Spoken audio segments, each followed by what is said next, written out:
Hi everyone, this is Mindy Egan for Hero Arts, and for today's card project, we are going to be coloring on die cuts and creating a shaker card. The product that I'm going to be using today is the floral window die. So this is going to create a beautiful floral border on the front of our card.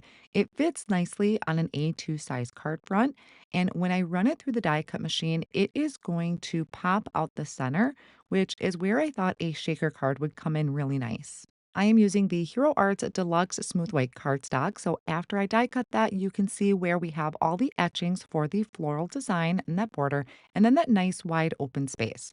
So I grabbed a piece of white cardstock, and I also wanted to have a little bit of blending in the background, which I will get to a little later on in the video. I really love the look of colored die cuts. So I am using my Olo markers, but you could use colored pencils. You could do some watercoloring. I'm also going to do just very minimal blending to add any shadow and highlight areas.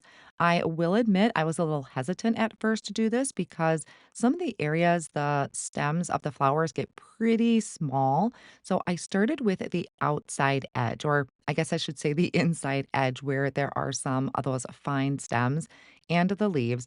And then I ventured more into the edge of the cardstock where I really had to hold my marker straight up and down to get the very fine point of the marker.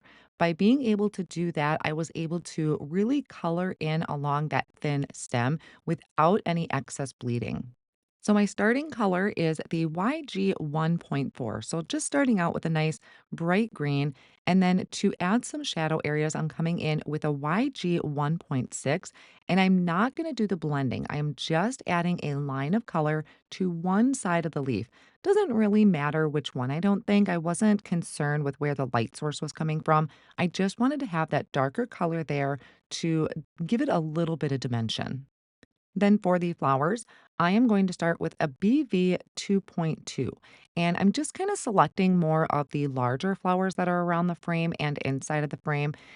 One of the reasons I'm starting with my lightest color first is I don't want to overdo the coloring. I don't want to oversaturate the cardstock because I don't want that to lead to bleeding in those smaller areas. And by just adding that one small line of a shadow area, it's not, again, it's not oversaturating the cardstock. I'm not really blending it out, just adding a single line.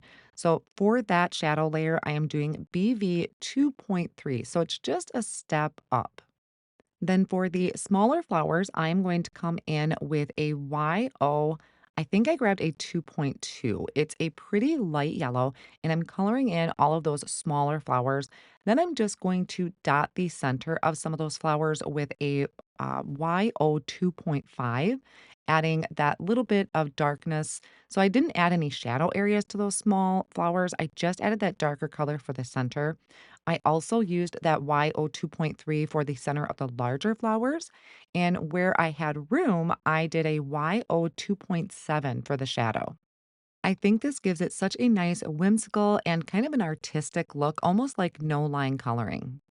I have another piece of a white cardstock that is cut to 4 1/4 by 5 1/2. That's going to be the backer piece. And I wanted to have kind of this light hue coming in from inside of that frame. I'm using Dusty Blue from Hero Arts and a large blending brush from Spellbinders, starting with the outer edges and then just softly coming in. You can always bring your frame in to kind of test it out, see if you need to add more color. I was really happy that it was just kind of this soft glow in the background. In that floral frames die set, there is an additional butterfly. I think there's a bumblebee and an additional flower. I played around with die cutting the butterfly from white cardstock, kind of fiddling with that idea. And then I have this large die cut word celebrate, which is from the set It's Our Anniversary Stamp and Cut XL. At first I die cut it from a white glitter cardstock, but I felt like it was getting lost. So I die cut it instead out of periwinkle. And I thought that really kind of brought in that soft blue that's in the background. So I die cut the celebrate two more times from white cardstock, and I'm going to layer that together with my liquid glue just to build up that dimension. Then I took a piece of acetate and I trimmed it to the same size as my panel, so 4 1/4 by 5 1/2. I'm adding liquid glue to the back of my die cut window. And then I'm going to place the acetate actually over the top of that. So it's a lot easier to line up the acetate with the edge of the cardstock and then just push that down and kind of hold in place for a few seconds. Once that's secured, I'm going to line the edges with some foam strips. This is going to create our shaker well. So you want to make sure when you're placing your foam strips down that you are butting it up right next to the previous foam strip. We don't want to leave any gaps for any of our shaker bits to escape from. And the shaker pieces that I will be using are just some flat, clear sequins, so they're not super bulky. But if you do have something that does take up a little bit more room, you might want to double layer your foam strips. Now, once I have everything in place, I am going to take some sequins mix. This is a previously released pack from Hero Arts. I'm not sure if it's still available, but it does have just kind of some white and iridescent in there. There's also some sparkly stars. So I sprinkled that in there, made sure they were spread out so it's nice and flat. And then I'm going to remove the backing of my foam strips. And then I can take my ink blended panel and place that over the top. And then I'll just secure that down, give it a nice good press, and then I can flip that over and my shaker card works perfectly and no sequins are escaping.